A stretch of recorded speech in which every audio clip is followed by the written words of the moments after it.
Good morning বন্ধুসকল। মই গুৱাহাটী আহি পালোঁ এতিয়া এই গাড়ী লৈ। এতিয়া মানে আজি শনিবাৰ যে সেইটো মানে সোনকালে আহিলোঁ। টিপ পেলাই আকৌ মানে ঘৰতো কাম থাকে। এতিয়া মানে পোহৰ হোৱাই নাই। আমি তাতে 3:30 পৰা গাড়ী এৰিছিলোঁ। এতিয়া 5টা বাজিল আহি। এইফালে চাওক পূৰা এন্ধাৰে হৈ আছে, দেখিছেনে? আকাশত চাওক, তেতিয়া গম পাব। এইটো জেগাৰ নাম হৈছে চচল তিনিআলি। এতিয়া দোকান এজন আহিব নিবলৈ, ফোন কৰিছিলোঁ মই। সি আহিলে মানে দোকানত নাযায় মালটো, আগতে দাদা তাত মানে দোকানত মাল পেলাই আছিলোঁ। এতিয়া বোলে মানে ছাইডত যাব আৰু যোনে নেকি অৰ্ডাৰ দিছে ডাইৰেক্ট ঘৰত পেলাব মালটো।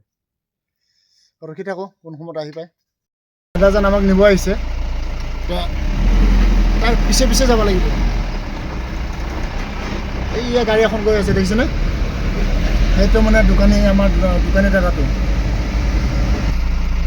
আৰু জেগা আহি পাইছে নেকি মানে দাদাজন গাড়ীটো ৰখাই দিলে। ইয়াতে হ'ব লাগে চাগে ছাইডটো।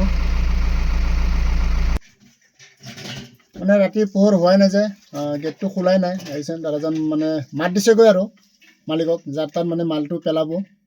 আৰু এইয়া মোৰ লেবাৰটোক পঠাই দিছোঁ,